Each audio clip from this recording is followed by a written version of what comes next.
Bienvenue mes amis, je me présente Hachem Saraiti, un étudiant de la faculté de sciences de Tunis. Alors, nous avons vu dans le dernier vidéo comment créer une classe Java. Nous avons vu précédemment qu'une classe Java comporte des éléments qui sont les attributs et les méthodes. Les attributs, comme nous avons dit, ce sont les états, des variables de cette classe. Et les méthodes, ce sont les actions au cours de cette classe. Donc, comment créer un attribut? Par exemple, j'ai une classe que je vais appeler nom. Donc, c'est comme ça que vous changez votre nom de classe. J'écris personne. Il m'affiche une erreur déjà. Class person public, c'est cette erreur-là. Should be declared in a file named person.java. C'est quoi ça? Donc, le nom de la classe doit être le même nom de du fichier. C'est-à-dire, je dois ici, comment changer le nom? Vous allez sur refactor et rename. Et vous devez avoir le même nom, c'est-à-dire personne. J'ai fait refactor et donc l'erreur disparaît. Donc, si le fichier est person.java, la classe doit être personne. Donc, c'est juste une remarque. Je passe maintenant une classe, j'ai dit, doit contenir des attributs public, par exemple int cn. Donc, l'attribut cn, c'est-à-dire carte d'identité nationale, le numéro, c'est un entier.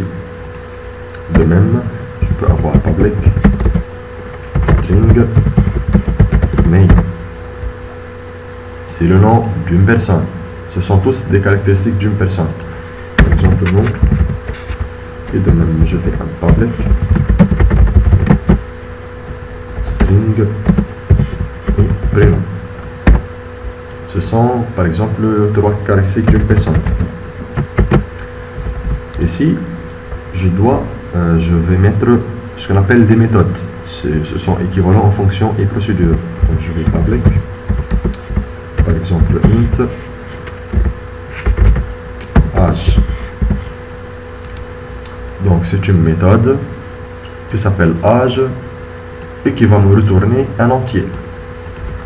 Cette méthode va faire une affaire qui est return, par exemple,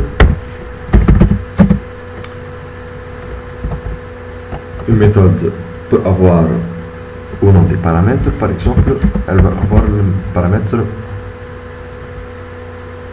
cn, par exemple. Je vais nommer cette méthode cn qui va me retourner mon cn. Donc, j'ai un cn qui est entier. Je fais un return cn, c'est-à-dire un return de type entier.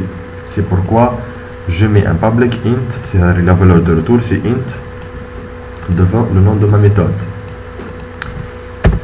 Par exemple, je vais mettre aussi public void, par exemple, une personne travail, par exemple. C'est une méthode. Cette méthode n'a pas de valeur de retour, c'est-à-dire un return void. Et c'est comme ça que je mets mes attributs et mes méthodes. J'espère que vous avez bien compris. Nous allons voir beaucoup d'autres choses dans le prochain tuto. Wassalamu alaikum wa rahmatullahi wa barakatuh.